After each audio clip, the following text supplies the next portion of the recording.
Hello and welcome back to Shadow Storyteller.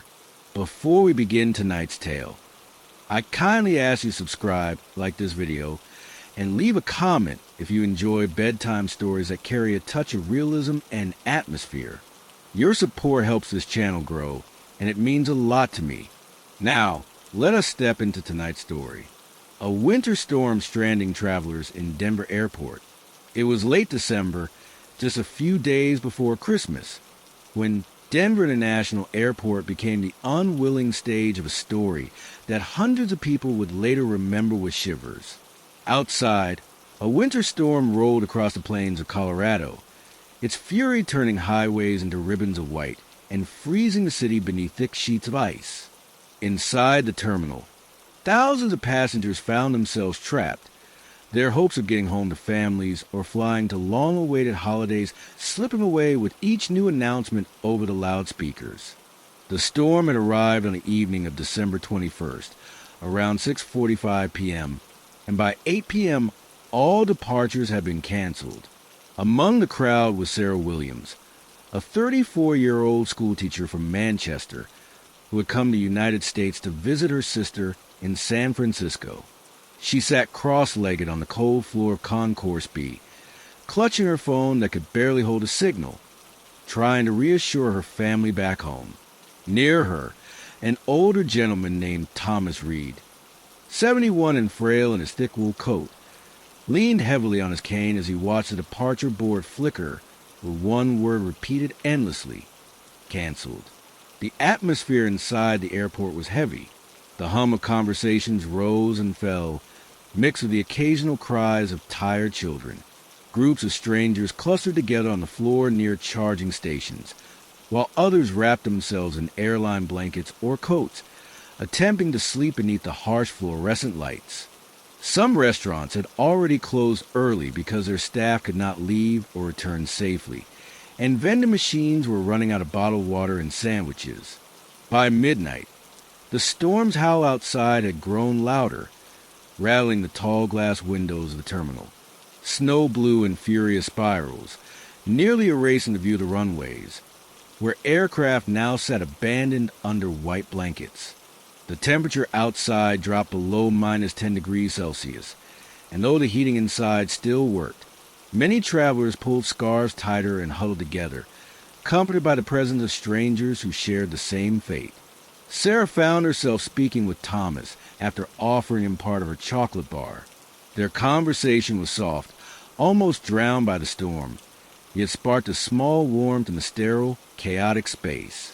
Thomas told her he was on his way to London after visiting his daughter in Kansas, but now he was unsure if he would make it back in time for Christmas. Sarah nodded, her own heart heavy with the same uncertainty. All around them, people began forming small communities. A group of college students from Texas played cards on the floor, trying to keep spirits alive with laughter. A young mother, Emily Johnson, sang softly to her baby, rocking him against her chest while her husband searched desperately for bottled milk. Volunteers from the airport staff passed around thin mats and pillows, doing what they could, but supplies were limited and the lines at customer service desks stretched endlessly.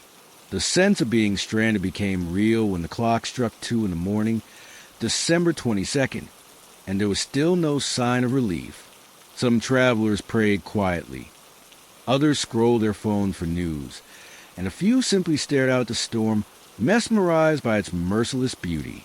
And then, just as Sarah began to drift into a shallow sleep, the loudspeaker crackled again, calling attention to new developments. The loudspeaker crackled once more, a sharp sound that pierced through the uneasy calm of the terminal. All heads turned upward, eyes fixed on the speaker as if waiting for salvation. The announcement came slowly, the voice tired yet steady, informing everyone that the storm was expected to last another 24 hours.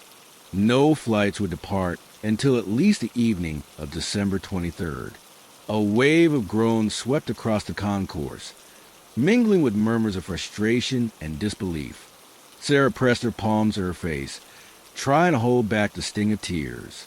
She thought of her sister in San Francisco who had been waiting with excitement, and of her mother back in Manchester who would be checking her messages, worried that she was trapped in the middle of America. Beside her, Thomas shifted uneasily on the cot, his face drawn with exhaustion. He had endured many storms in his lifetime, but never like this. Never one that held him prisoner inside a vast, glowing building filled with strangers. Morning came with little change. The windows still rattled. The snow continued to fall, and the runways remained hidden under an ocean of white. Yet inside the airport, a rhythm of survival had taken root. Strangers now spoke as if they were old neighbors. Small groups shared food. Children played tag in empty spaces near the gates, and tired faces softened with a kind of solidarity that only hardship could forge. Sarah joined Thomas for a slow walk down the concourse. His cane tapped steadily against the polished floor, echoing in the vast space. They passed clusters of people, a young couple wrapped together in blanket, whispering quietly, a businessman typing furiously on his laptop, desperate to keep up with work despite the chaos. Two children drawing on scraps of paper, their crayons a small splash of color in the gray monotony of the terminal. At one corner, they noticed Emily rocking her baby. The infant, exhausted from 2 nights of disruption, had finally fallen asleep. Emily smiled faintly when she saw Sarah. "He's finally resting," she whispered. "I wasn't sure he would ever stop crying." Sarah nodded, offering words of comfort, though she too knew the weight of sleeplessness pressing down on her body. By midday on December 22nd, airport staff began setting up tables with supplies delivered by the Red Cross. Bottled water, snacks, and blankets were distributed to those who needed them most. A cheer broke out when a large pot of hot soup arrived, ladled into paper cups that sent steam curling into the air. The scent of something warm and filling lifted the spirits of many who had been living on vending machine food. As Sarah sipped the soup, she thought of Christmas dinners at home.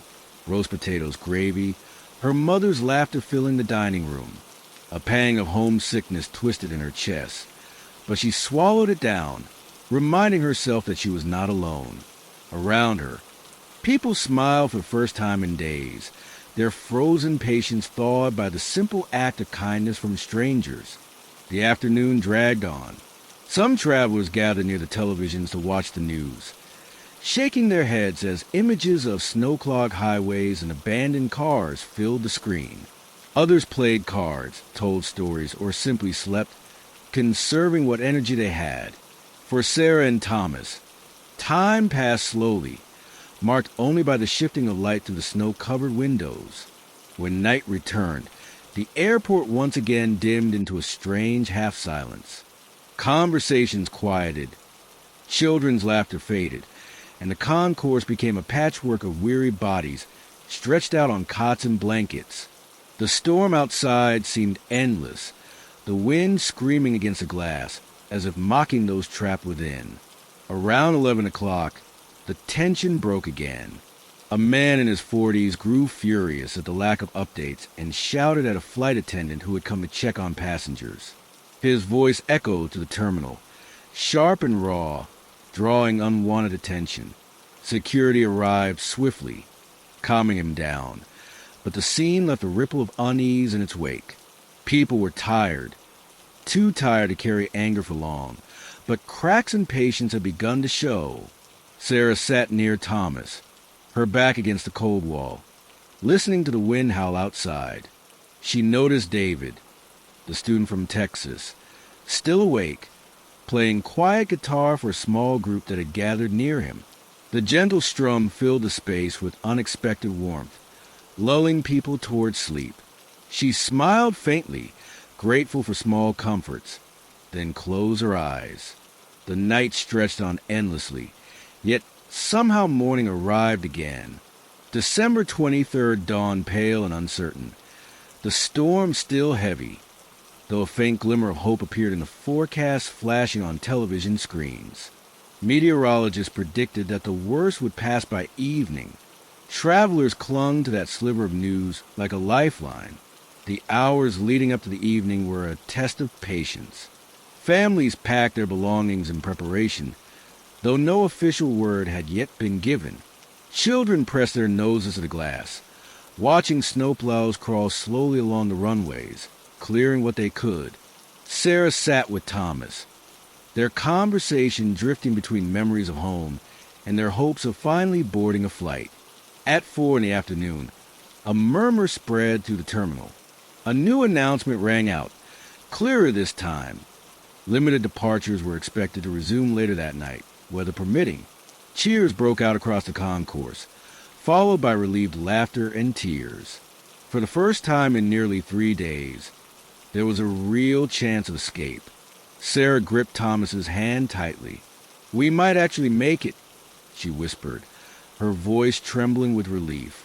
His eyes shone with gratitude, though he said nothing, only nodding slowly as though afraid to believe it fully. Yet even as hope stirred, the storm outside refused to release its grip completely. Wind still roared, snow still fell, and the airport staff warned that not everyone would leave that night. Only a fraction of flights would depart, and the rest would remain grounded until the following day. The mood inside shifted once more, a mix of joy for some, disappointment for others, and anxious waiting for all. Sarah's heart raced as she checked the boards again and again, waiting for a flight number to appear. Hours stretched thin, the storm still raging beyond the glass walls, the terminal buzzing with fragile anticipation. And then, just as the clock struck 9 in the evening, the loudspeaker crackled again, announcing the first wave of flights that would attempt to part through the storm's fading grip. The loudspeaker came alive with its familiar hiss, followed by the voice everyone had been waiting for. At first, the sound felt fragile, like it might dissolve into silence before delivering the words they needed.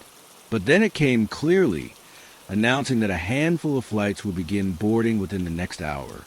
Cheers and sighs echoed through the terminal, the sound of hundreds of weary souls lifting together, if only slightly.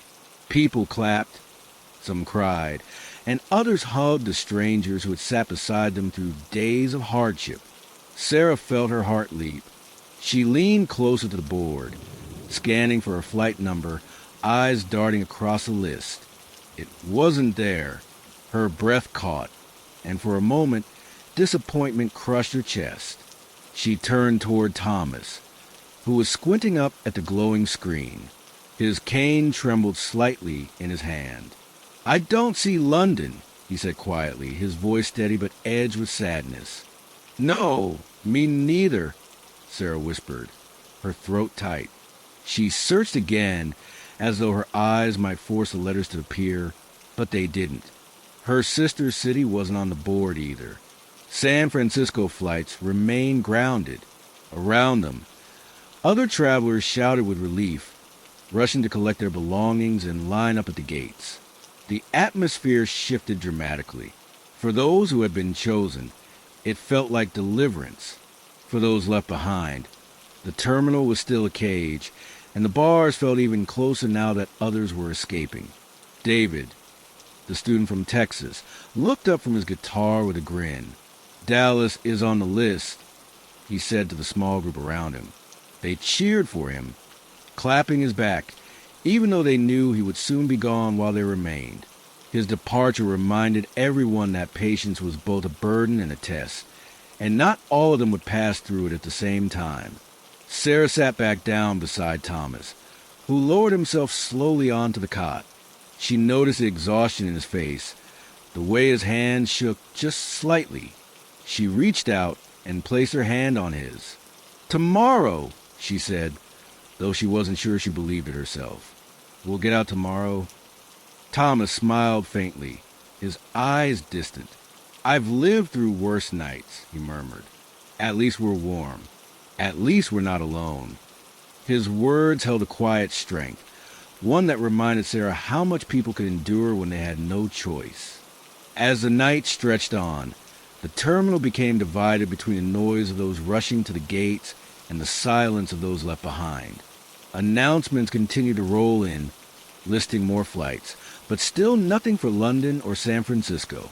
Sarah felt the hours stretch endlessly again, like an elastic band threatening to snap. Outside, the storm was losing its edge. The winds, though still strong, no longer roared like monsters against the glass. Snowplows crawled steadily across the runways, clearing lane for aircraft to depart. The horizon remained hidden under thick clouds, but there was a faint difference in the air, a sense that the worst had passed. Around 2 a.m, after the last wave of lucky travelers had boarded, the airport fell quiet again. Those who remained tried to rest, though the silence now carried a different weight. It was no longer filled only with fatigue. It was filled with the ache of being left behind. Sarah lay awake, staring at the ceiling. Around her, the concourse had thinned.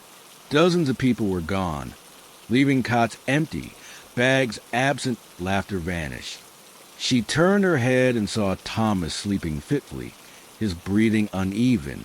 She worried for him more than for herself. At 71, he didn't have the resilience of youth to carry him through nights like these. When morning arrived on December 24th, the airport buzzed with new life. The storm had calmed. Outside, the sun tried weakly to pierce through the thick white clouds, glinting off the snowbanks piled high against the windows. Crews worked tirelessly on the runways, shoveling and salting, their orange jackets glowing against the white. For the first time in days, there was a sense of true possibility. Travelers packed their belongings with more energy than before. Children laughed again, running down the concourse while parents called after them. Coffee stalls reopened, filling the air with a scent of warmth and caffeine. The television screen showed maps of the storm moving eastward, away from Colorado, toward the plains. Hope returned, timid at first, then strong. At 9 a.m, the announcement came that nearly all flights would resume gradually throughout the day.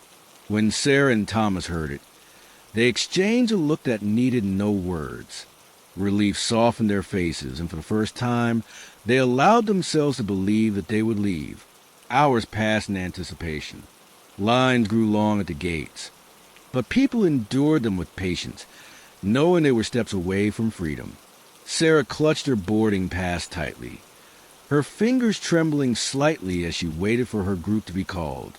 She looked over at Thomas, who held his own pass like a fragile treasure. When his flight to London was finally announced, Sarah helped him stand and guided him to the gate. They walked slowly, his cane tapping against the floor, until they reached the boarding line. Thomas turned to her, his eyes glistening. "You've been kind to me, more than you had to be," he said softly. "Thank you, Sarah." She smiled, swallowing the lump in her throat. "Safe travels, Thomas. I hope you make it home in time for Christmas." He nodded, then disappeared into the crowd boarding the plane. Sarah stood for a long moment, watching until he was gone, then turned back to wait for her own call. By late afternoon, her flight was ready. The loudspeaker called her number, and her chest tightened with relief. She rose, gathering her bag, and stepped into the line. Around her, weary travelers shuffled forward, their faces pale but glowing with joy. They were finally moving, finally leaving the limbo that had trapped them. The air bridge smelled faintly of cold metal as she walked down it, her steps unsteady. Through the small windows, she glimpsed the snow-covered runways, now lined with cleared paths, planes preparing to take off into the pale winter sky. Her heart pounded as she entered the aircraft, the warmth of recycled air rushing over her face. She found her seat and sank into it, closing her eyes. For the first time in days, she allowed her body to relax. The hum of passengers settling in, the clatter of luggage, the voices of flight attendants. It all felt like music. She looked out the window, watching as the ground crew signaled. As the engines roared to life, the plane inched forward, joining the slow procession of aircraft waiting for clearance. Minutes stretched into what felt like hours, But then came the final words from the captain. "We've been cleared for departure." As the plane surged down the runway, Sarah felt her chest rise with a mix of fear and exhilaration. Snow blurred past the windows, the ground vibrating beneath them, until at last the nose of the aircraft lifted. The earth fell away, shrinking beneath the clouds. The endless storm that held them prisoner was now only a white blanket spread across the land, silent and still. Tears slid down her cheeks, unbidden but unstoppable. She thought of Thomas flying somewhere above the Atlantic, of Emily and her baby, of David strumming his guitar in another terminal. Strangers who had shared a story with her, who had been bound together for a brief, unforgettable time. As the plane climbed higher, Sarah leaned her head against a window, breathing slowly. She did not know if she would ever see those faces again, but she knew she would remember them. The storm had taken time, comfort, and certainty, but it had also given something in return. The reminder that even in the darkest hours, humanity could find warmth in one another. She closed her eyes, the steady hum of the engines carrying her toward her sister, toward the family waiting across the country. Outside, the sky stretched wide and endless, and the storm at last was behind her. The plane steadied as it rose above the lingering storm, leaving behind the blizzard that had swallowed Denver for 3 endless days. Sarah leaned back into her seat, her body trembling with a mix of exhaustion and relief. The vibration of the engines felt like a promise. She was moving forward at last, away from the captivity of the airport, away from the hopeless cycle of waiting and disappointment. The cabin was quiet except for the soft hum of voices and the occasional cry of a child. Many passengers, like Sarah, sank into their seats, eyes closed, as though afraid that if they looked out the window the storm might somehow drag them back. The dim lighted cabin felt warm and safe, a cocoon above the chaos of the earth. Sarah wrapped her scarf tighter around her shoulders, staring at the frost that had formed along the edge of the window. Her thoughts drifted to Thomas. She pictured him boarding his London flight, gripping his cane, moving slowly but with determination. She wondered if he had been able to rest, if someone on his plane had helped him stow his bag. Perhaps he was already in the air, tracing a path across the Atlantic, counting the hours until he could sit beside his daughter's fireplace and tell her about the strangers he had met in Denver. For Sarah, the journey was not yet over. She still had hours to cross before reaching San Francisco, and from there, a taxi ride to her sister's house. Yet she could already imagine the moment her sister would open the door, arms flung wide, the scent of cinnamon and pine filling the air. That vision carried her through fatigue, pressing down on her eyelids. The plane dipped slightly as it cut through turbulence, jolting Sarah awake from her thoughts. A flight attendant passed by, checking seat belts and offering tired smiles. "We'll be fine," she said to a nervous couple across the aisle. Sarah listened to the reassurance, grateful for the calm in the attendant's voice. Hours blurred together in the cabin's muted rhythm. At times, Sarah dozed lightly, dreaming of home, only to wake with start at the sound of the seatbelt sign chiming.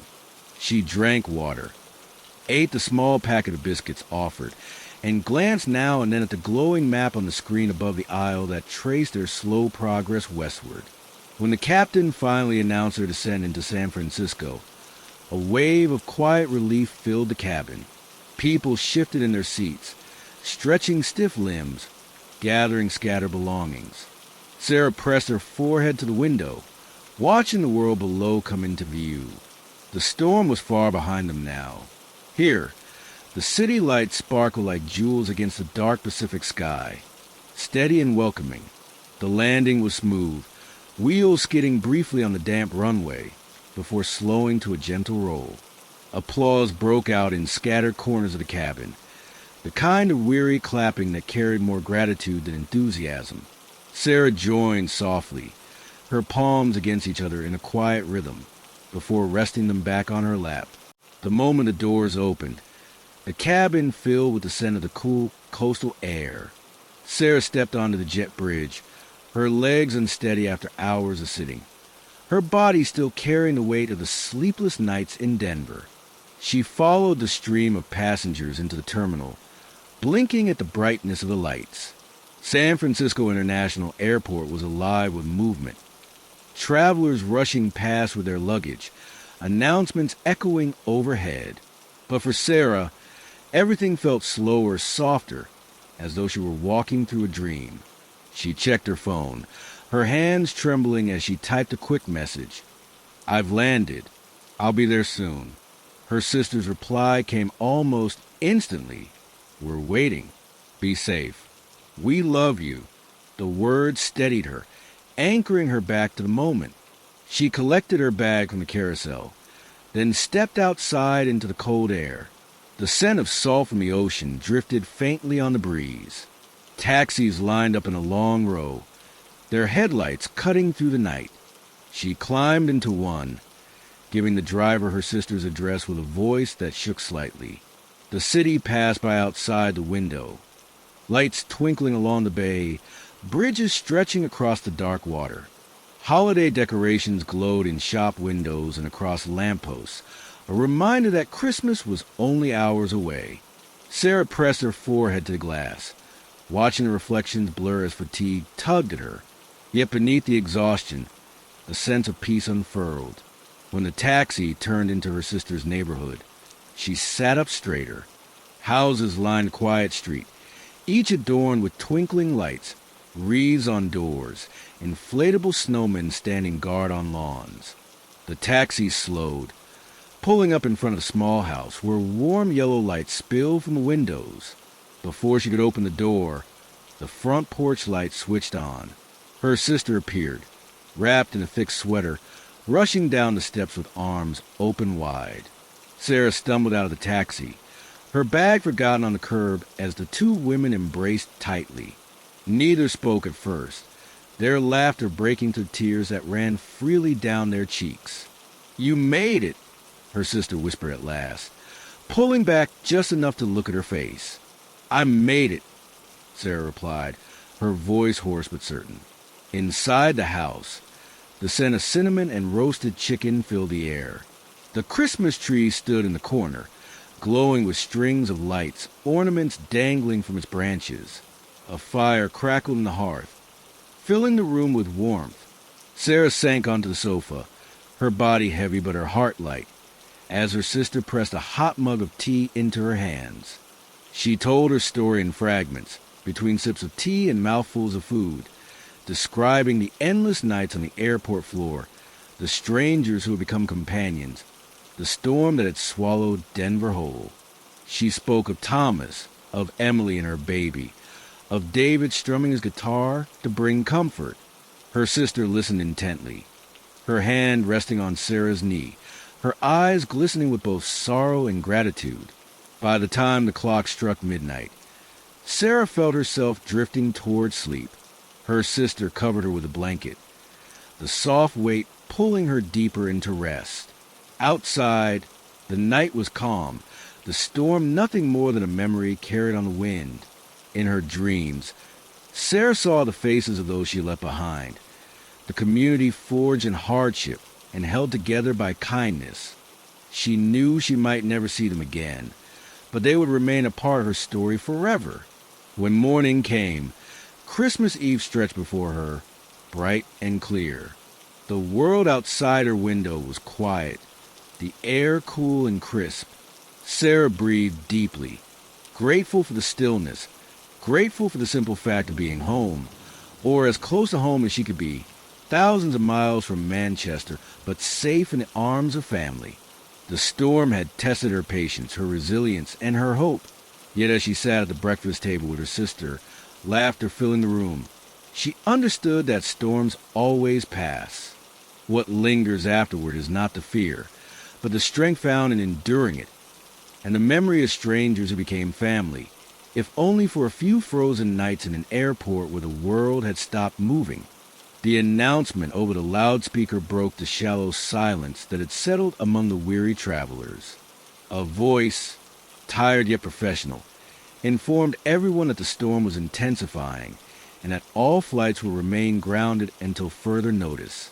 Murmurs spread quickly through the terminal, some frustrated, some resigned, and some simply too exhausted to react. Sarah rubbed her temples, staring at her phone screen that still refused to load any useful updates. Thomas shifted uncomfortably beside her, the pain in his knees evident each time he moved. A janitor pushed a cart nearby, the squeak of its wheels oddly comforting in the endless wait. Somewhere farther down the concourse, a child cried out in hunger, only to be hushed by her father, who offered half a granola bar as consolation. Time moved strangely in that place. Minutes stretched into hours, and the airport seemed to exist outside of any ordinary schedule. By dawn on December 22nd, the blizzard outside had buried the runways under feet of snow. Plows moved back and forth, their lights flashing in the whiteout, yet their efforts looked small against a raging wind. The cafeteria reopened with limited supplies. Sarah stood in line for nearly 40 minutes, eventually purchasing 2 small cups of coffee and a stale sandwich.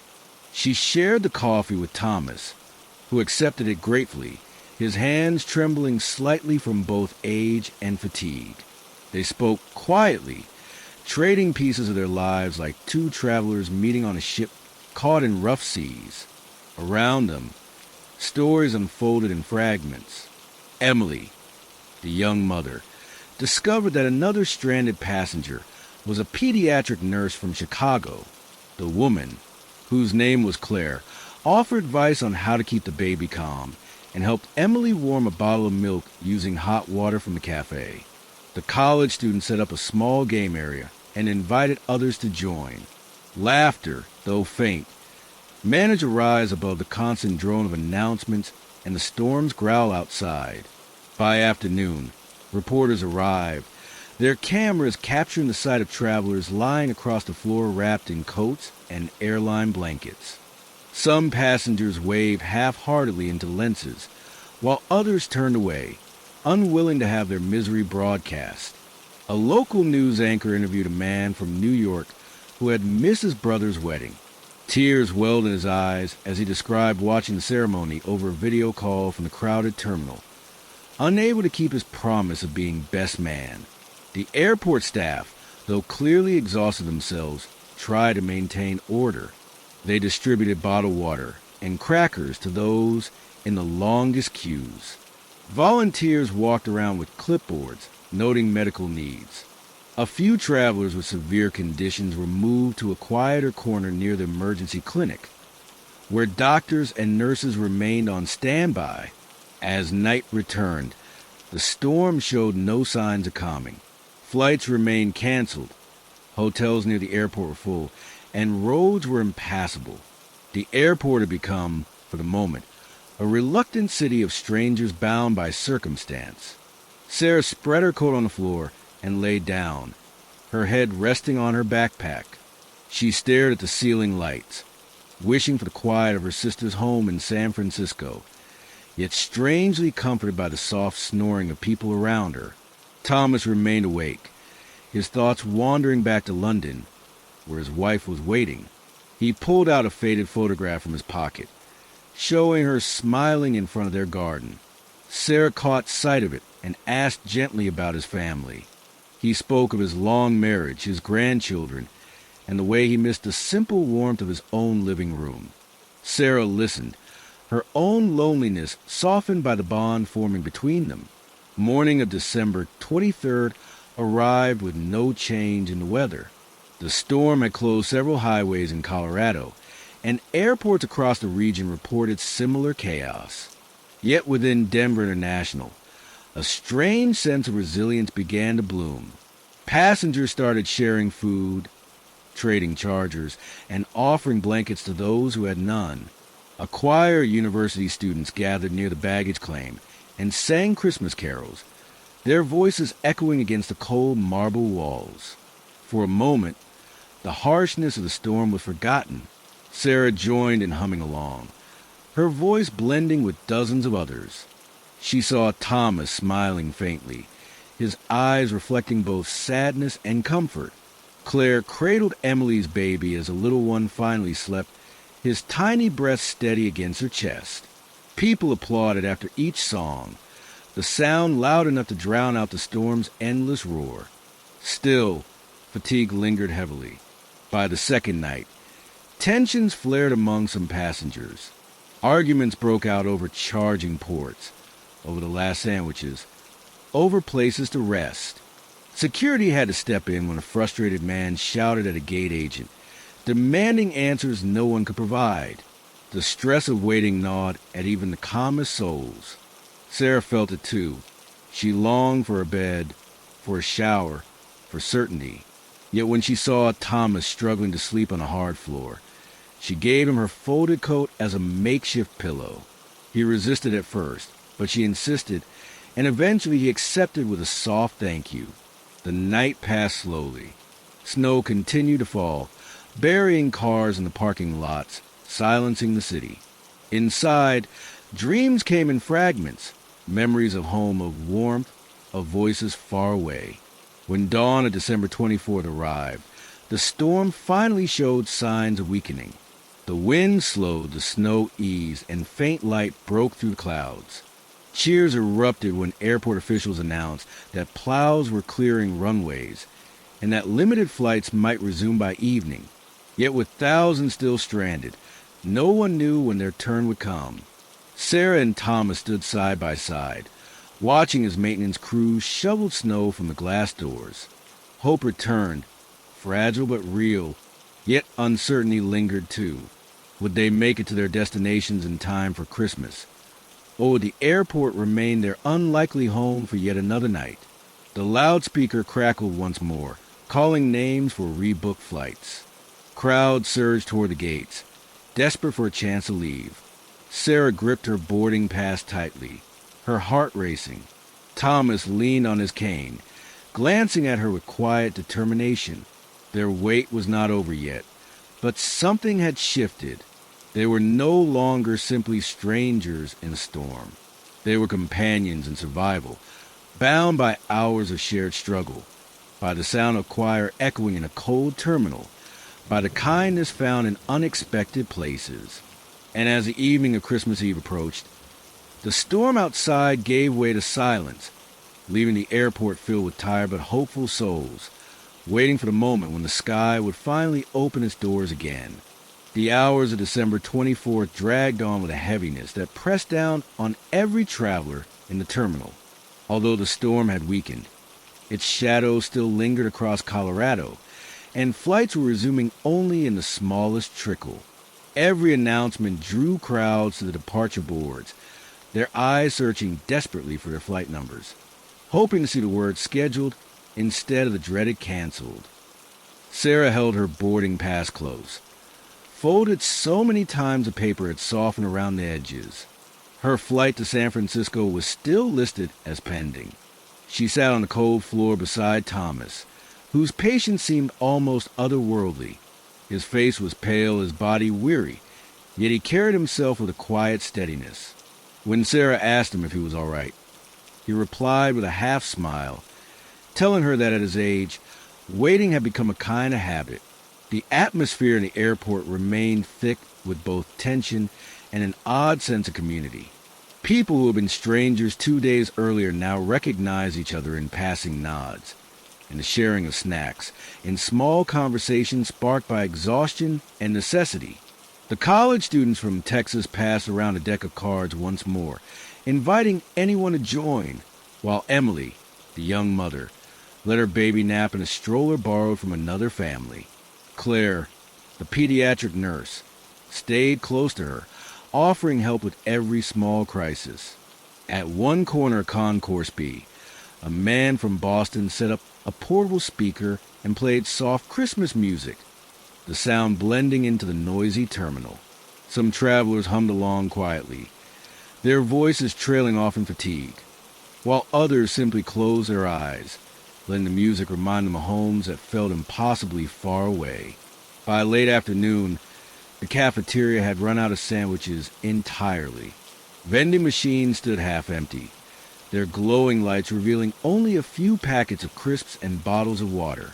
Sarah managed to buy a small muffin, which she broke in half and shared with Thomas. He accepted it with gratitude, joking that this was a Christmas feast fit for a stranded king. His humor, though simple, drew a laugh from Sarah, easing the weariness that clung to her. As the evening approached, the airport seemed to grow quieter, not because the crowd had lessened, but because exhaustion had dulled every voice. Families lay on the floor wrapped in coats and thin blankets. Couples leaned against each other in restless sleep, and lone travelers sat slumped in chairs, their faces lit only by the pale glow of their phones. Outside, the snowplows continued their steady work, carving dark paths across the endless white. Then, around 8 p.m., the loudspeaker came to life again. A voice announced that several flights had been cleared for departure, including one to London and another to San Francisco. Sarah's heart leapt as she looked at her ticket. Her flight number was among those called. She turned to Thomas, whose face had lit up at the mention of London. For a moment, both of them were silent, absorbing the reality that they might finally leave this frozen limbo. But as they gathered their belongings, they heard the rest of the announcement. Only a limited number of seats would be available on each flight, and priority would be given to families with children, elderly passengers in need of assistance, and those with medical conditions. Sarah and Thomas exchanged a glance. Sarah urged him to go to the desk quickly, reminding him that at his age, he would certainly qualify. Thomas hesitated, his hand tightening on the handle of his cane, then nodded. Together, they joined the line that stretched from the gate, winding back toward the concourse. The queue moved slowly. Airline staff scanned tickets, their voices strained but patient as they explained the process again and again. Families were allowed through first, carrying sleeping children and heavy bags. Anxious travelers whispered among themselves, calculating how many seats might remain by the time they reached the front. When it was Thomas's turn, the agent looked at him kindly and immediately confirmed a seat on the London flight. Relief washed over his face, yet he turned to Sarah, his eyes filled with something heavier than joy. He asked softly whether there was space left for San Francisco. The agent checked the system and shook her head. All seats had been filled. For a moment, Sarah felt her chest tighten. She forced a smile, telling Thomas that he must go, that his family was waiting. He touched her arm gently, his gratitude unspoken but understood. They said goodbye quickly, before emotions could weigh them down further. Sarah watched as he moved slowly toward the gate, his figure small against the bright lights, until he disappeared behind the boarding doors. The San Francisco flight also closed its gates soon after. Sarah stood in the terminal, her ticket still clutched in her hand, now useless until another plane could be cleared. She returned to her spot on the floor, surrounded by the same weary faces, though now with a hollow ache in her chest. The departure of Thomas felt like the loss of a companion she had known for much longer than 2 days. Midnight came again, marking the arrival of Christmas Day. Outside, the storm had finally ended. The sky cleared to reveal stars sharp against the frozen night. Yet inside the airport, the stranded remained, their holiday reduced to fragments. A carol sung by students, a child's laughter echoing in the distance, a candy cane shared between strangers. Sarah lay back, pulling her coat tightly around her. She closed her eyes, picturing her sister's home in San Francisco, the warmth of a fireplace, the smell of pine from a decorated tree. It felt impossibly far away, yet she clung to the thought as if it were a promise. Somewhere nearby, Claire and Emily sang softly to the baby, their voices fragile but steady. The melody carried through the concourse, weaving into the dreams of those half asleep. Sarah listened, her eyes damp, and whispered to herself that she would hold on until morning. The airport was no longer just a place of departure.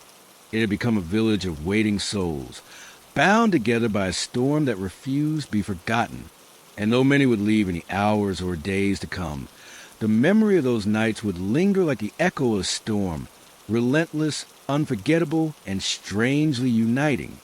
Christmas morning at Denver International arrived with a silence that felt almost sacred. For the first time in 3 days, the storm was gone, leaving behind a world of white outside the tall glass windows. The runways were visible again, black strips cutting across the snowfields, dotted with aircraft that had been buried and frozen, but were now being prepared for flight. The sun rose slowly, casting a pale golden light across the terminal, though inside, exhaustion still hung like a heavy fog. Sarah stirred from her shallow sleep, her back aching from the hard floor. She sat up and stretched, pulling her coat tighter around her shoulders. Around her, the terminal was filled with a slow stirring of other travelers, many of them still curled beneath blankets. Some children woke crying, hungry and restless, while their parents searched through bags for whatever food remained. The college students had fallen asleep in a pile, their card decks scattered between them, while Claire and Emily were already awake, speaking softly as they tended to the baby. The loudspeaker crackled again, this time with a tone that carried something unusual. Hope. The voice announced that with the storm now over, flights would begin resuming throughout the day, though delays were still expected. Passengers were asked to remain patient, to listen carefully for boarding calls, and understand that priority would continue for families, medical cases, and the elderly. The word set off a murmur of cautious optimism across the terminal. People sat up straighter, their tired eyes flickering with the thought that maybe, just maybe, they would be leaving before the day ended. Sarah listened, her heart beating a little faster.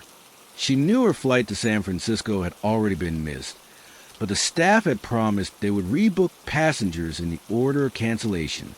She had no idea how many were ahead of her, but she clung to the hope that by nightfall she might be with her sister. The hours passed slowly. Airline staff worked tirelessly, moving to the crowd with clipboards, updating tickets, answering questions, and trying to calm frustrations. Sarah joined one of the queues, her backpack slung over her shoulder, and after nearly an hour, she finally reached the counter. The woman behind the desk, her face tired but kind, scanned Sarah's details and told her there was a possibility of a seat on a flight scheduled to depart late that evening.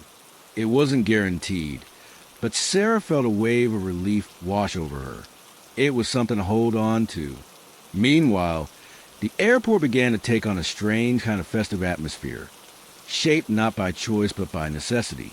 A group of stranded musicians who had been traveling with their instruments gathered near a gate and began to play. Violins, a cello, and a flute filled the terminal with melodies of old carols, their notes rising through the air and echoing off the tall ceilings. Passengers gathered around, clapping softly after each piece, their faces lit for the first time in days by genuine smiles. Sarah stood among them, swaying gently to the music. She thought of Thomas and wondered if he was already in London, reunited with his wife and family. She imagined him telling the story of his unexpected companion at the airport, of the chocolate bar they had shared, of the endless hours spent waiting under the storm shadow. The thought warmed her, even as she felt the absence of his presence beside her. In the afternoon, volunteers arrived carrying trays of donated food from local shelters and community groups. Sandwiches, fruit, and hot drinks were handed out freely. People cheered, lining up gratefully for their first proper meal in days. Sarah accepted a cup of hot tea and a sandwich, savoring each bite as if it were the finest meal she had ever had. She sat with Claire and Emily, sharing their small table, listening to them talk about Christmas traditions back home. Emily's baby, bright-eyed and restless, bounced in her lap, his laughter carrying across the concourse like a bell. As evening approached, the airport grew louder once more. Announcements came steadily, calling flights one after another. Groups of passengers hurried to gates, some finally leaving after days of waiting, their relief evident in their hurried steps. Yet not all were lucky. With each announcement, others groaned in disappointment. Their flight still delayed, still uncertain. The tension between joy and despair filled the air like static. Sarah's flight was finally called just after 9 p.m. Her ticket, updated earlier, now showed a seat confirmed. She rose quickly, her backpack slung over her shoulder, her heart pounding. She turned to Claire and Emily, who smiled at her with genuine happiness. They wished her a safe journey, and Sarah promised to remember their kindness. She bent to tickle the baby's chin one last time before hurrying toward the gate. The boarding line was long, filled with travelers just as weary as she was.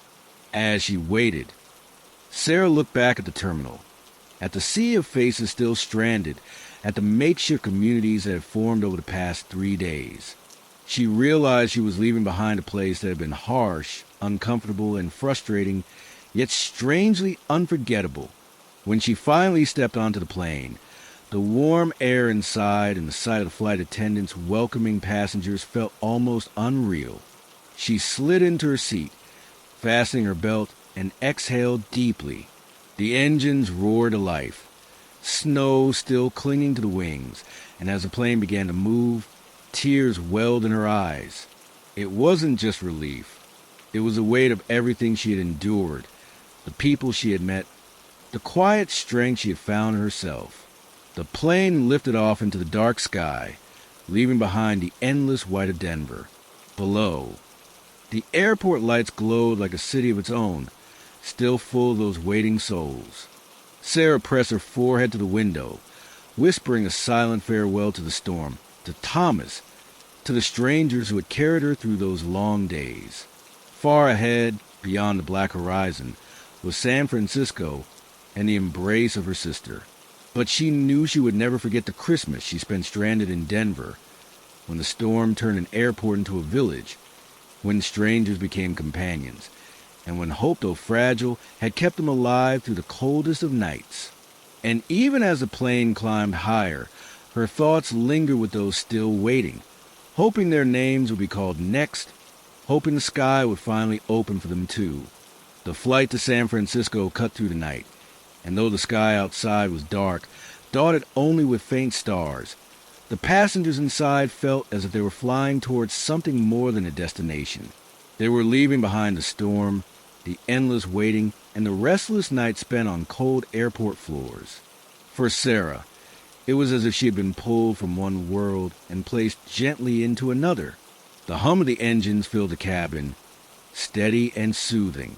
Some passengers fell asleep almost immediately, their exhaustion finally catching up with them now that they were safe in their seats.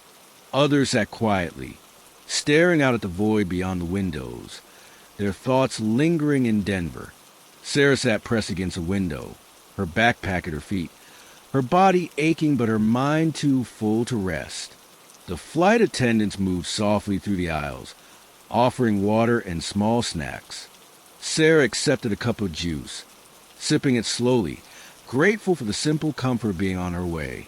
Her eyes drifted across the cabin, pausing on the faces around her. There was an elderly woman wrapped in a shawl, a young couple holding hands, a man reading a newspaper under the dim light above his seat. Each of them had their own story of the storm, their own fragments of hardship and patience. For Sarah, the storm had left her with memories she could not shake. The sight of Thomas walking away toward his gate, the sound of Claire and Emily singing softly to the baby, the choir of students whose carols had filled the terminal with fragile hope. These people had been strangers, yet their presence had shaped her experience, making the unbearable somehow survivable. The hours passed slowly. Sarah leaned her head against the cold window, her breath fogging the glass. She closed her eyes, not quite asleep, but drifting in and out of thoughts and memories. She saw her sister's face in her mind, imagined the warmth of their embrace, the laughter that would break the heaviness she carried. When the plane finally began its descent into San Francisco, Sarah's heart raced. The captain's voice came over the speaker, calm and reassuring, announcing their arrival. Outside the window, The city lights spread out like 1,000 jewels against the dark, a breathtaking sight after days of white snow and gray skies. The plane touched down smoothly, rolling across the runway until it slowed to a steady crawl. A soft cheer rose from the cabin, subdued but full of relief. Inside the terminal, the air felt different, warmer, freer, alive with the movement of travelers going about their journeys. Sarah followed the stream of passengers through the gates, her legs weak from both fatigue and anticipation. Her sister, Anna, was waiting near the arrivals area, her face lighting up the moment she saw her. The embrace between them was long and tight, the kind that erases distance and time. Sarah felt the weight of the past days melt from her shoulders, replaced by the comfort of home. Anna whispered that she had been so worried that the news from Denver had made her fear the worst. Sarah smiled through tears, assuring her that she was safe now, though inside she knew she would carry the memory of the storm forever. They drove home through quiet streets, the city glowing with holiday lights. Houses were strung with colors, trees lit up in windows, carols drifting faintly from radios. Sarah stared out the window, her heart swelling with gratitude for simple things: the movement of the car, the warmth of the heater, the nearness of family. At Anna's home, the smell of pine and cinnamon greeted her. A Christmas tree stood tall in the corner, decorated with ornaments collected over years. Presents sat neatly at its base, their ribbons gleaming in the soft glow of the lights. Sarah sank into the couch, wrapping herself in a blanket Anna handed her, and for the first time in days, she felt truly warm. They spoke late into the night. Sarah told her sister about the chaos of the airport, about the endless queues, the cold floors, the scarcity of food. She told her about Thomas, about Claire and Emily, about the music that had carried them through despair. Anna listened, her eyes wide, occasionally covering her mouth in disbelief. When Sarah finished, Anna hugged her again, whispering that she was proud of her for staying strong. The following morning, Christmas Day truly began. Sunlight poured through the windows, and the house was filled with the sound of holiday songs. Sarah joined her sister and her nieces in unwrapping gifts, laughter echoing through the rooms. Yet even amid the joy, her thoughts returned to Denver.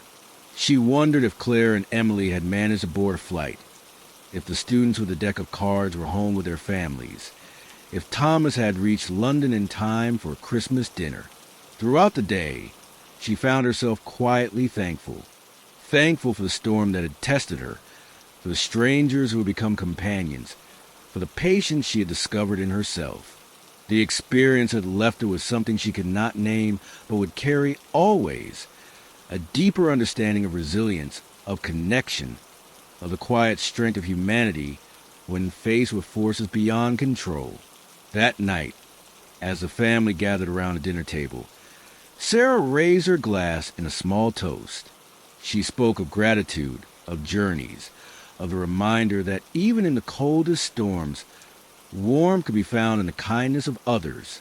Her words were simple, but they carried the weight of the days she had endured. Later, as she lay in the guest room, listening to the muffled laughter of her nieces drifting through the house, Sarah thought once more of the storm. It no longer felt like a shadow. It felt like a story, one she would tell for years to come. A story not just of snow and waiting, but of people, of Thomas, of Claire, of Emily, of strangers who would share their food, their songs, their patience. A story of how an airport became a village, how time stood still, and how hope, fragile and flickering, carried them through. And as sleep finally claimed her, Sarah smiled, knowing that the storm had ended not just outside, but within her too. The airport by now had become something entirely different from its usual self. What was meant to be a transient place of departures and arrivals had transformed into a kind of reluctant village. The storm outside continued to rage with no sign of weakening. Reports on the overhead screen still displayed delays in red. cancellations in glaring blocks of yellow, and a constant scrolling ticker warning of hazardous road conditions beyond the terminal. The snow had already surpassed 3 feet in some parts of Denver by that point, and the swirling wind showed no intention of easing before morning. Among the crowd, patterns began to emerge as groups of stranded passengers started to bond. Claire had gravitated towards Peter and Margaret, a retired couple from Kent, England, who had been on their way back home after visiting their son in California. They sat together near one of the power outlets, sharing what snacks they had gathered from a closing cafe. A packet of almonds, some cereal bars, and bottles of water. Claire was surprised by how calm Margaret seemed, knitting steadily as if the blizzard and the disarray around her were nothing more than a passing inconvenience. Nearby, Daniel remained restless. He had been pacing earlier, but now he sat on the floor with his back against his suitcase, scrolling through his phone as though hoping for some miracle notification to appear. His fiancée back in Bristol had sent worried messages, but with each update from the airline, he had less reassurance to give her. Every so often he would look up at the crowd and shake his head, muttering about the inefficiency of the airport staff.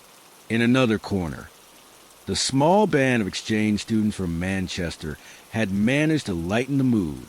With nothing else to do, they had taken to playing charades, using gestures so exaggerated that strangers began to laugh and watch their antics. A young boy, no older than 7, wandered over from where his mother had been sitting, and soon enough he was included in the game, his giggles echoing above the hum of voices and distant announcements. As hours dragged into the night, the staff at Denver International made their best efforts to provide some comfort. Carts appeared with blankets, thin but welcome. The airport shops that had been forced closed earlier now reopened temporarily, handing out leftover sandwiches at reduced prices. Security guards, usually seen as stern enforcers, now softened their presence, guiding people to quieter corners where families could lie down. There was no denying that conditions were far from ideal, yet a shared resilience emerged among those present. Claire tried calling her family again, this time managing to connect after several attempts. She reassured her mother that she was safe, though in truth she felt the weight of uncertainty pressing harder with each passing hour. Her voice trembled slightly when she described the storm outside, how the glass walls rattled occasionally when a particularly fierce gust hit. After ending the call, she tucked her phone away and glanced at Peter, who was telling a story of how he and Margaret had once been trapped on a train during a snowstorm in Scotland. His tone was jovial, as though he intended to prove that such ordeals became memories worth keeping, given enough time. By midnight, the airport resembled a giant dormitory. People lay across rows of seats with jackets as pillows, some curled up on the floor, others leaning against their luggage. The overhead lights remained bright, making true sleep nearly impossible, but exhaustion overcame many nonetheless. The storm showed no sign of surrendering. Reports said winds were reaching 60 miles per hour, drifting snow across runways and access roads, making any attempt at movement futile. Claire found herself unable to sleep. She wandered past the windows, watching the swirling snow illuminated by floodlights. The vast plain stood still like stranded beasts, wings crusted with frost, tails swaying slightly in the relentless wind. She felt a strange mixture of fear and awe. There was something humbling about the sheer power of nature holding back the entire machinery of modern travel. For all the technology, for all the precision planning of airlines, a storm could still bring everything to a halt. In one of the darker wings of the terminal, she stumbled upon a group gathered around a man who was strumming a guitar. His voice, though quiet, carried warmth, and soon a few others joined in singing. Songs shifted from folk tunes to Christmas carols, despite it being well past the holiday season. Claire sat down for a while, letting the music ease the restlessness inside her. She noticed how strangers smiled at one another, how the storm outside seemed slightly less menacing when faced together. Elsewhere, Daniel had finally abandoned his frustration, choosing instead to record short video messages for his fiancée, showing her the scene inside the airport. He spoke of the storm, of the endless announcements, of the kindness of strangers who shared food and stories. His voice softened as he confessed how much he missed her. By 3 a.m, fatigue hung thick in the air. The charades game had long since ended. The little boy asleep with his head in his mother's lap. Margaret still knitted, though her movements had slowed. Peter dozed beside her, occasionally waking to adjust his glasses before nodding off again. Claire sat with them, a blanket draped over her shoulders, trying to rest though her mind refused to be still. The storm was relentless. Beyond the glass, there was no sign of dawn. Snow continued to fall in heavy sheets, carried sideways by the wind. The runways were buried beneath drifts. Even the snowploughs, mighty machines with flashing lights, seemed powerless against the tide. An announcement over the loudspeakers declared that no flights would depart before noon at the earliest. A collective sigh rippled through the stranded crowd. Some groaned, others laughed with disbelief. It was then that whispers began circulating about dwindling supplies in the terminal. The cafes had run out of sandwiches, bottled water was scarce, and blankets were limited. People grew anxious, though not yet panicked. A sense of survival began to mingle with the camaraderie. Claire overheard 2 businessmen arguing about whether to venture outside for a hotel, though security quickly shut down the idea, reminding everyone that roads were closed and dangerous. In the midst of this unease, an airport employee named Rosa walked to the terminal, checking on passengers and offering reassurance. Her calm presence helped settle nerves. When she reached Claire's group, she crouched down to speak with them directly, explaining that more supplies were being organized and that buses might be used in the morning to move people to nearby shelters if the storm persisted. Claire was struck by the way Rosa smiled despite her own exhaustion, her uniform slightly rumpled, her eyes shadowed by fatigue. The night pressed on, heavy and endless. For some, sleep finally came in fitful bursts.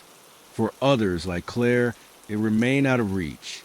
She rose again, moving toward the vast windows, where the world outside was nothing but white chaos. Somewhere deep within, she wondered how long this ordeal would stretch, and what awaited them once the skies cleared. The storm was not finished with Denver, nor were the weary travelers trapped in its grasp. And though the airport had become their reluctant home, unease lingered beneath the fragile bonds that kept spirits alive. Something in the air suggested that the coming hours would test them further, in ways none of them yet understood.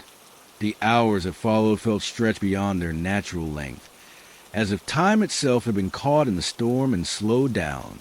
The fluorescent lights inside Denver International Airport glared unkindly, denying the weary travelers any sense of night or day. Some had drifted into shallow sleep, curled on benches or sprawled on the floor with coats and scarves drawn tightly around them. Others remained awake, their eyes glazed with fatigue, staring into phones that had long since run out of new notifications. The only sound was the steady hum of ventilation, the occasional rattle of the glass when wind struck with force, and the murmurs of voices trying to stay low out of courtesy to the sleeping. Claire had not closed her eyes properly for more than a few minutes. She sat near the window still, blanket wrapped around her, watching the white blur of snow batter the outside world. The planes stood frozen, their tails dimly lit by floodlights, while snowdrifts built higher around their wheels. There was something eerie about the silence beyond the glass, broken only by the shriek of wind. She thought of home, of her small flat in London, and how warm it must have been inside at that moment. Not far from her, Daniel had given up on attempting to sleep. He stood pacing slowly along the terminal, his steps restless, his phone in his hand though he had no new messages to read. Occasionally he would glance at Claire and nod as if to acknowledge that they were fellow prisoners in this strange, sleepless village. Then he would resume his pacing, his jaw tightening whenever he looked at the departure board and saw the unchanged rows of cancellations. By dawn, or what the clock claimed was dawn, the storm showed no mercy. Outside, there was no light of morning. The sky was hidden, swallowed by a swirling wall of snow. A new announcement came over the speakers, the voice of a woman calm yet firm. All flights were canceled until further notice. No estimation this time, no hopeful suggestion of noon, just indefinite waiting. Groans and sighs rippled through the terminal. A few passengers shouted angrily, though their words echoed helplessly into the cavernous space. Others sank deeper into resignation, pulling blankets tighter, searching their bags for any leftover snack. Claire overheard someone mutter that food supplies in the shops were nearly gone. A mother whispered to her child that they might need to ration what they had. Margaret, the elderly woman who had spent the night knitting, folded her project neatly into her bag and looked at Claire with a steady expression. "We'll be all right, dear," she said in her soft English accent. "We've seen worse. People come together when it matters."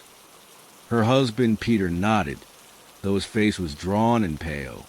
The group of Manchester students tried to keep spirits alive, but even their energy waned. Their charades from the night before had given way to quiet conversation and occasional bursts of forced laughter. One of them, a tall boy named Oliver, managed to find a working charging station and invited others to plug in their devices, creating a small gathering of gratitude around him. The airport staff worked tirelessly. Rosa, the employee Claire had spoken with during the night, appeared again, this time leading a small team with carts. They handed out bottles of water, bags of crisps, and thin sandwiches. It was hardly a feast, but it drew murmurs of relief from those who had gone hours without food. Claire took a sandwich and thanked Rosa, who gave her a weary smile in return. Daniel, however, was less patient. He demanded to know when proper meals would be provided, when blankets would be replenished, when transport would be arranged to take them somewhere more suitable. Rosa listened politely but had no answers beyond reassurances that efforts were being made. Daniel shook his head and muttered under his breath as he walked away. The day passed slowly, marked only by the gradual shift in people's posture and mood. Small alliances formed among strangers. Families clustered together, exchanging snacks and stories. Travelers played cards or shared headphones to listen to music. A group of children began drawing on scraps of paper, their laughter a rare sound of innocence amid the tension. Yet beneath the surface, unease deepened. Supplies were finite, and with roads impassable, it was unclear when more could arrive. The storm raged on, showing no signs of breaking. The knowledge settled heavily over the travelers like another layer of snow. By afternoon, Claire found herself talking more with Peter and Margaret. She learned they had been married for 40 years, had 3 grown children, and had made a tradition of traveling together every winter. "We've been caught in blizzards before," Peter said with a chuckle, "but never in an airport of this size. Imagine telling the grandchildren about this one." His attempt at humor was gentle, though Claire could see the strain in his eyes. Elsewhere, tensions flared. 2 men argued loudly over a charging station, their voices echoing to the terminal until security intervened. Another traveler complained bitterly about being unable to access his medication, which was locked in a checked bag somewhere beneath the snow-covered runways. Rose and her team tried to manage each situation, but exhaustion was visible in their movements. Night came again, though no darkness distinguished it from the day. The lights blazed as always, and the storm outside still howled against the glass. People settled once more into makeshift beds. Some prayed quietly, others wept into their sleeves. A young woman played a soft tune on her violin, drawing a small crowd who closed their eyes and let the music carry them away from their discomfort for a few precious minutes. Claire lay awake beside Margaret and Peter, staring at the ceiling, listening to the muffled chorus of coughs, snores, and murmurs around her. The air was growing stale, heavy with the scent of too many bodies trapped in too small space. She pulled the blanket closer, though it did little to ward off the chills seeping through. Daniel was nowhere to be seen. Claire wondered if he had finally managed to find some quiet corner to rest.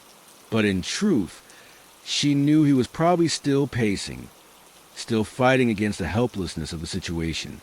The storm continued, relentless.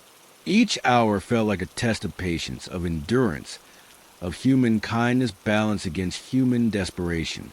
By the second morning, there was still no sign of an end. What struck Claire most was how quickly normal life had unraveled. In less than 48 hours, hundreds of people had been reduced to relying on shared sandwiches and thin blankets, their lives suspended in uncertainty.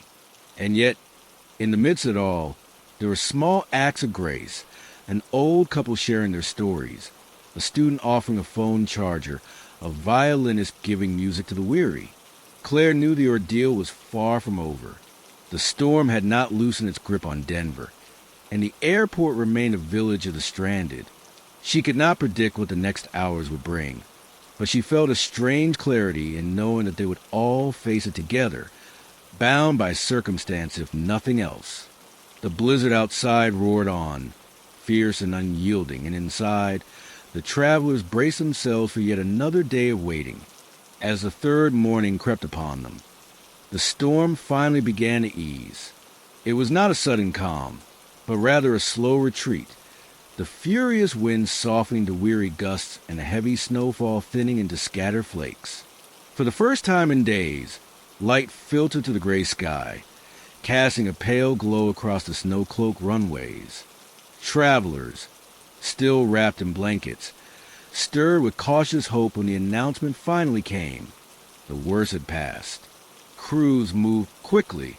Snowploughs rumbled across the buried tarmac, carving paths through drifts that had reached taller than a man's height. Airport staff worked tirelessly to restore order, calling out flight numbers, checking manifests, and guiding exhausted passengers toward gates that had long sat empty. Inside the terminal, the mood shifted as if a switch had been turned. Where there had been despair, there was now a flicker of relief. Children who had spent days restless suddenly laughed at the sight of snowploughs outside. Adults who had argued over charging stations now exchanged smiles and handshakes. Even Daniel, who had paced endlessly, finally sat down with a deep sigh, murmuring to Claire that he could not wait to be home. Margaret and Peter held hands, their relief quiet but profound. Claire sat with them until the announcement for their flight was called, and she helped them gather their things. The old couple thanked her warmly, saying they would never forget her kindness. She watched them walk away, their figures steady despite their age, and felt a pang of something like gratitude for having met them at all. Rosa, her uniform rumpled and her eyes lined with exhaustion, continued moving among passengers with the same steady grace she had shown from the start. Claire caught her for a brief moment and whispered a thank you, knowing that without her presence, many might have broken under the weight of uncertainty. Rosa simply smiled, then hurried on to the next group. When at last her own flight was called, Claire felt a mixture of relief and melancholy. The airport, which had become an unlikely village of strangers, was beginning to dissolve back into its ordinary self. The makeshift community, bound by storm and circumstance, would scatter across the skies, each traveler returning to their own world. As the plane lifted off, Claire pressed her forehead to the window, gazing down at the vast white sprawl below. Denver lay buried in snow, quiet now after days of fury. She thought of the music played on the violin, the laughter of children at charades, the weary smile of Rosa, the stories of Peter and Margaret, and even Daniel's restless pacing. What had begun as an ordeal ended as a reminder that in the face of nature's power, strangers could become companions, and small acts of kindness could carry people through the darkest hours.